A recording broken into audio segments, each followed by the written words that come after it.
Arne, good to see you. Good to see you as well. Obviously, during the international break, reports have surfaced again about a possible move for Trent Alexander-Arnold to Real Madrid in the summer. With that, obviously, fans are wondering what is the likelihood that he will stay beyond this season. So, what's your understanding now of Trent's situation? What change has there been, if any, in his position regarding his future, and therefore, what has he told you of his intentions?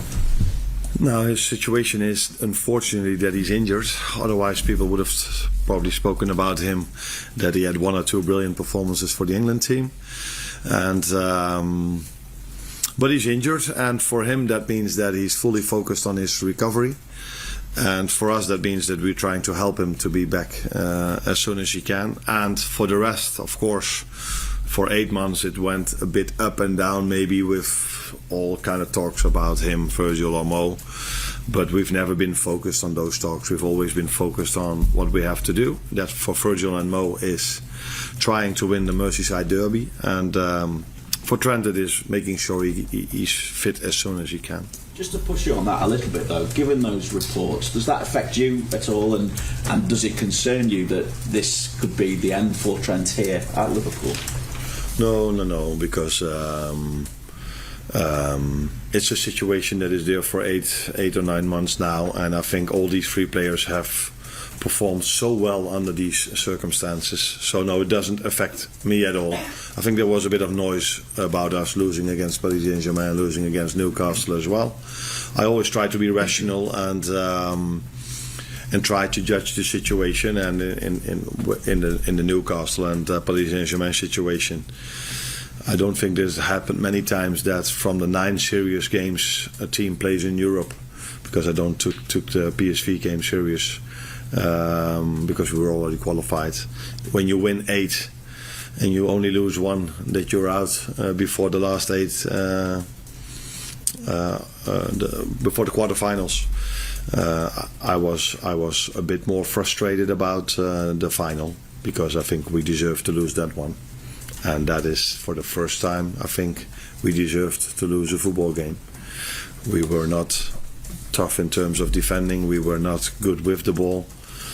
So there were not many things to like about the final. It's the first time this season as well that you've lost back-to-back games. So what job have you had to do to pick the players up, and how has that been impacted by the international break?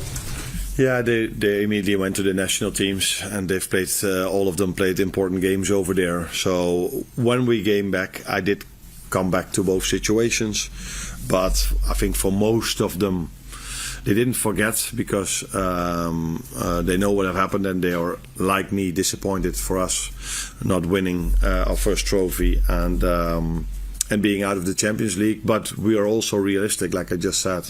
If you played 9 games in Europe, you won 8, and you could call it unlucky by going out with penalties. That is something, I think we've tried everything in that game to go through to the next round, and I can't blame any player at all for that game. For the final, we were also outworked, and that's not what I like. What are you expecting then from this Merseyside derby compared to your first experience of a Merseyside derby? I expect the same, but with one difference, that every time the Everton players do something well, they don't get the cheers and the reactions from 50,000 people. I don't know how many can go in Goodison Park. But our players will get that reaction after every tackle they make, after every pass they do, and that is a different emotion. But football-wise, I expect the same, because this is what Everton have done in the last 9 games now, or last 10 games when David Moyes is in charge. They didn't lose one football game in the last 9 Premier League games. So it would be a surprise if they are going to do something different.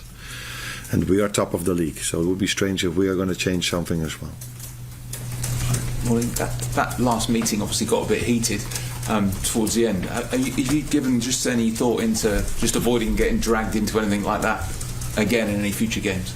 Yeah, I'm hoping I will act differently next time, but I can't promise. But what I'm also sure about is that I would be so surprised if I ever will experience 8 minutes of so many controversial decisions in our disadvantage again.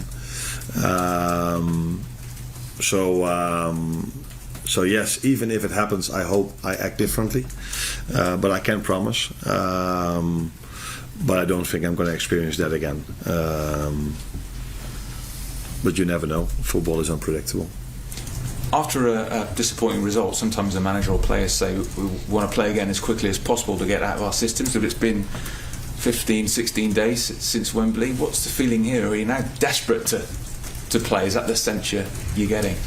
I definitely am, because it's been 15 or 16 days or even longer before I last managed a game. But many of our players played 1 week ago important games for the national team. So, but everybody can understand the position we are in at the moment, that we're all looking so much forward to the upcoming 9 games.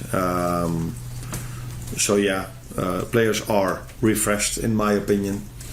But it wasn't all negative. We've played a final, so we've managed to play a final against a very good Newcastle team, and we had one great game, and the other game we defended really well against Paris Saint-Germain, which was, in my opinion, the best game in the Champions League so far. And we got beaten by a very, very, very good team. But wow, what a game we played as well. So yeah, you can always look at the result, which was not the way we wanted in 2 games. But I was proud of our performance against Paris Saint-Germain. It was maybe the best game we've played this season. But unfortunately, we lost it on penalties. Hi Arne, you described the previous 3 matches as being cup finals. I just wondered if you take that attitude into this game and into the remaining league games you have, despite the fact you've got a good lead at the top of the Premier League. Yeah, but in the final stages of the season, every game matters, and if I now again say it's going to be 9 finals, yeah, it is for every team 9 finals, but it was a bit, because we played the final, I used the word we played 3 finals in a row, because Paris Saint-Germain was also a knockout game. But yeah, these games are very important for us, the upcoming 9, starting with the following one, and that's Everton. Not only because it's the Merseyside derby, also because we are in such a great position in the league. Just wonder about Chiesa as well. He obviously scored in the cup final, and I know you've said before that you've struggled to sort of see too much of him in training, given how many games you've had.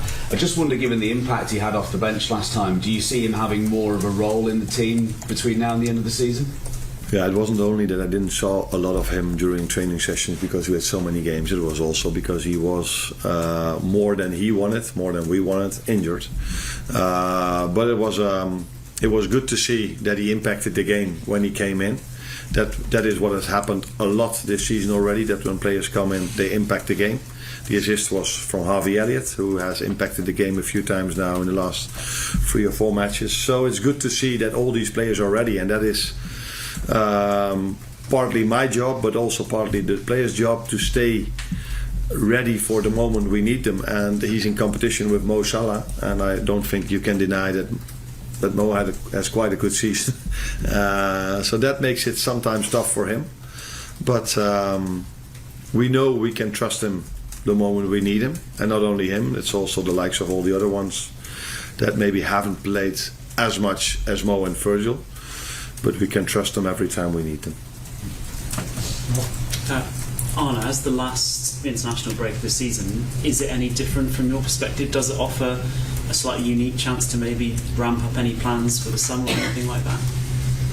No, the only difference is that the first 3 were after maybe a month or 2 months of work. This one was after 4 months of non-stop work. So I liked this one the most, for the simple reason that it was 4 months in a row. So it was my first experience by playing in the winter as well. So this one I liked the most. I needed the most maybe as well. But there's no difference between back then and now. If you want to achieve something in the Premier League, in the League Cup, in the FA Cup, or in the Premier League, you need to compete with the best teams in the world, so the Premier League teams or the Champions League teams. So there's no room for going a gear down. You always have to be on top of your game. You have to be that in September, you have to be that in October, in March, and definitely also in April and May. And you suggested there how much you're kind of itching towards playing again, and also I imagine, as you've spoken about, there was disappointment from how it finished. Do you have any strict rules personally with yourself? Do you allow yourself a bit of time to reflect and then switch off and then start kind of building back up again? Yeah, of course you reflect. You reflect on the first 8 or 9 months. You reflect on the last part before we had the break. And like I said, I think I'm mostly rational. Sometimes after certain 8 minutes I'm a bit emotional, but mostly I'm rational. And then you also reflect, and I think I said it immediately after we lost the final, that it wasn't only negatives in that week. We also extended our lead to 12 points. So that tells you that we did really well in the league. Yeah, that we lose against one of the best teams in Europe with Paris Saint-Germain was far from ideal. But if I have to go out of a tournament, I prefer to go out against Paris Saint-Germain. I prefer to lose against Newcastle, which is a great team. And I think it's an embarrassment and close to a disaster if you lose against Plymouth Argyle. I do respect them a lot, but they are not of Paris Saint-Germain quality or Newcastle quality. So if you have to leave a tournament, then do it by being beaten against 2 very good teams. Carl? It's rare you hear managers say that their players are refreshed after an international break. Usually it's concerns about travelling and stuff. But considering what you said about how they played in the final and people are talking about has fatigue set in, has the international break provided an important reset for the players just to have a bit of a break from the rigours of all that campaign?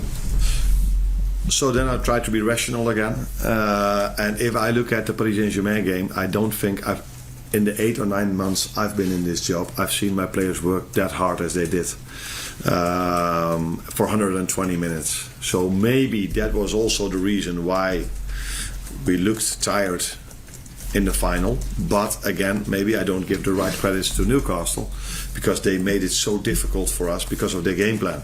So now we're all saying, we lost this because we were tired. No, I think when we were fit and Newcastle played the way they did, it would have still been a very, very, very difficult job for us to win that game because the Newcastle players were so ready played such a great game. So I don't think we were tired for the simple reason that against Paris Saint-Germain we were incredible in terms of work rate and in terms of intensity.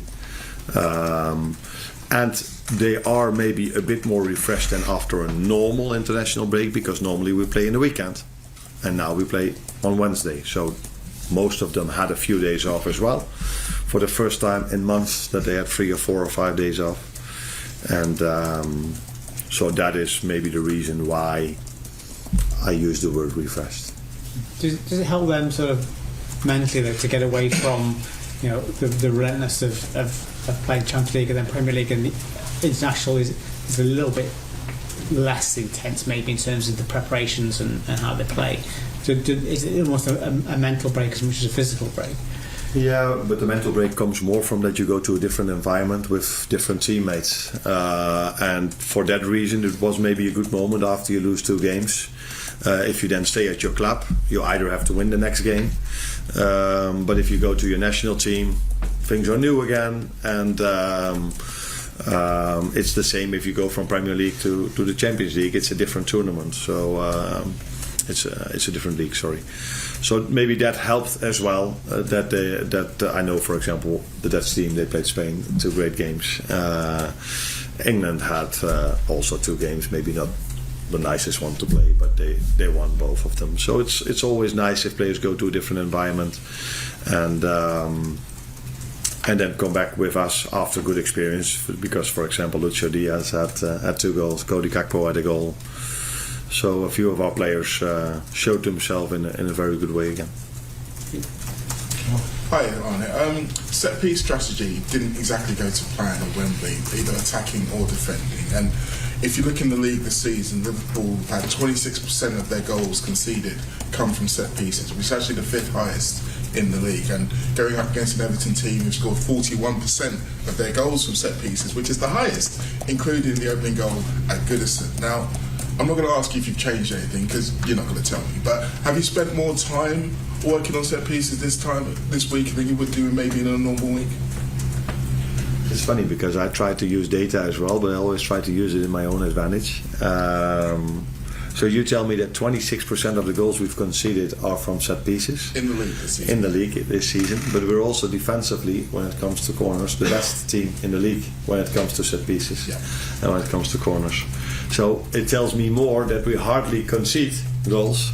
And then if we do concede, a part of it is set pieces, and then because we only conceded 3 or 4, I don't know exactly the number, it's already 26%. But from all the teams in the Premier League, we have the best record in defending corner kicks. At least that's my data. But we are aware of the fact that we again face a team like Newcastle with Everton, that is a team that is very strong in set pieces, because we conceded the first goal in the Merseyside derby from a set piece, and we conceded a goal against against Newcastle from a set piece. And I've said many times that in big games, and the Merseyside derby is one of them, the big Champions League games, a final is one of them, you cannot win a big game if you have a negative balance in your set pieces. And our main competitor at the moment, Arsenal, shows us on a weekly basis the importance of set pieces. So we are focused on it. We want to do better in our attacking corners, but I'm hoping we can keep our record as being the best team in the league defensively by defending corners. The last one. Just checking team news. Arne Gravenberch and Alisson, are they okay? And how far away is Conor Bradley from the 10? Ryan is okay, although we have to train one more time, but he's okay. Ali trains with us as well. The last check has to be made. I think that's this afternoon after the session, if he's available to play. And Conor is training with us again, but we have to make a decision on whether he's playing, and if playing means coming in or starting, that's something I keep for myself. But he's only had a few sessions after being out quite long with a repetitive injury, is that the way you say? Yeah. So we have to make a smart decision with that as well. Thanks, Arne.